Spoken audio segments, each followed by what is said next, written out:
Hi, my name is Ashley, and I'm excited to be presenting our program, Be Your Own Protagonist. I want to focus mostly on books and leadership skills, but we'll also talk a little about real-life female leaders. During this program, try thinking about the question, who do you look up to and why? What makes someone a good leader? Can we get even more specific with that? And what's different about female leaders?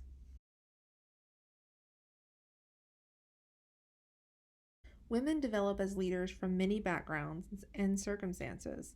Some build themselves up from nothing, others have a talent they pursue, and still others find ways to rise above their circumstances to inspire others to commit to change.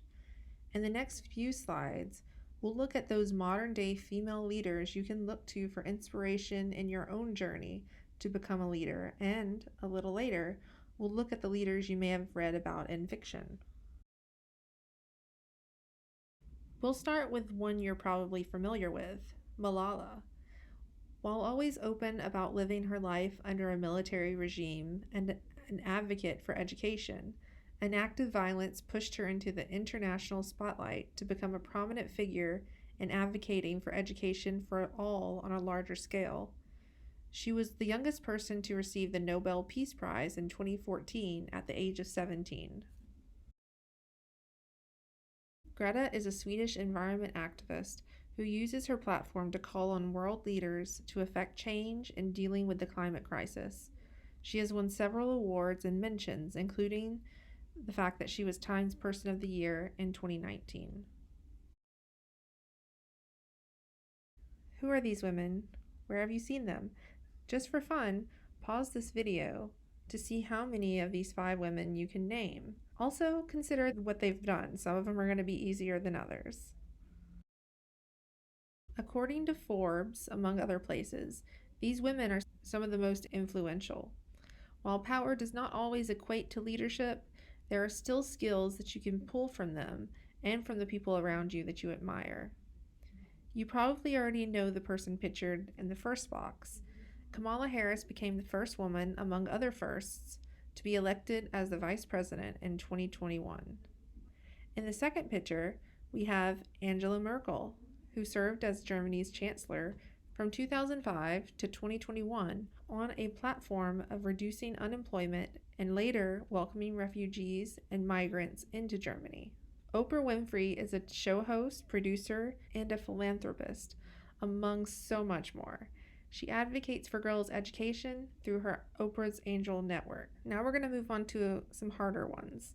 Mary Barra is the first female CEO of General Motors, and as such is also the first female CEO and has made some difficult decisions during her time there.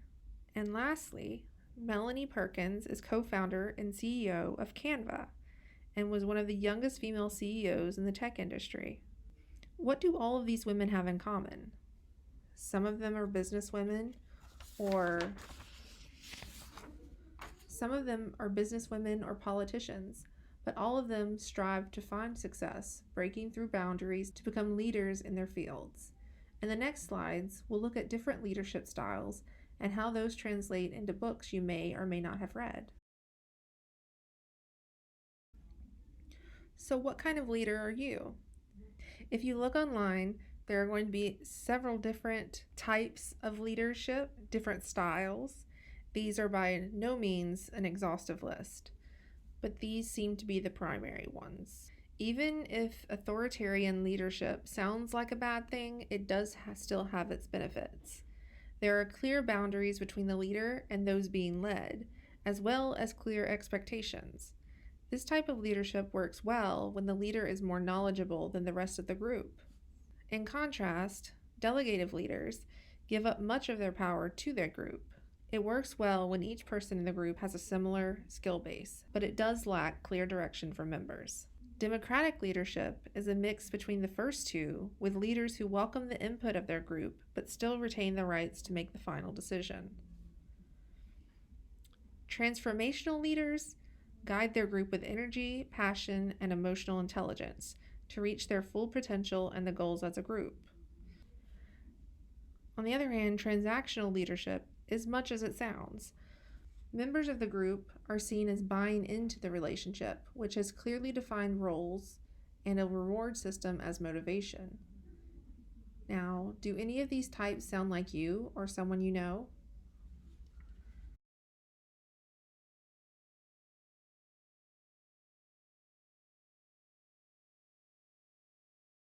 Here's where we're going to switch gears. In the next few slides, we're going to look at how some popular female protagonists reflect those leadership styles. If you haven't read these books yet, that's okay. This is going to be a spoiler-free zone. Akata Witch follows 12-year-old Sunny who lives in Nigeria and has albinism.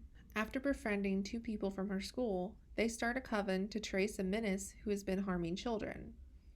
Although Sunny is the main character and is part of the coven, she is not the leader of the coven. Each member contributes to the circle. I think her leadership style is delegative because she shares decision-making power with her two friends. But what do you think? If you have read the book, what are some things you think can be learned from how their coven of friends make decisions? If you haven't read it, think about when you had a disagreement with a friend or a friend group. How did you resolve it? What worked and what didn't? Delegative styles are useful for including different voices and resolving disagreements, especially when power is more evenly distributed. Don't Ask Me Where I'm From is Liliana's story as she finds ways of combating microaggressions and racism at her predominantly white school. In doing this, she comes to lead the Hope Assembly, which is meant to open the dialogue about race and different experiences. Liliana's leadership style seems to be that of a transformative leader because she has experience and passion which guides her participation in the group. Maybe you disagree with that though. Based on the types of leaderships mentioned in the previous slides, what kind of leadership do you think Liliana uses? Think about why it does or doesn't work. If you haven't read the book, that's okay too. Are there issues that you're passionate about? How do you discuss those issues with people who may not share them? Three Dark Crowns by Kendari Blake features three sisters with individual gifts: elemental magic, an affinity for animals, and consuming poison, and they aim to defeat one another in a competition to the death in order to reign as the supreme ruler.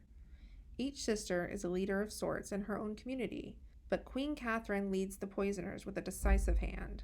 Her leadership style is authoritative. Authoritarian leadership styles can be divisive, but they epitomize the idea that one is not there to make friends. Is there a situation where you could see yourself using this style?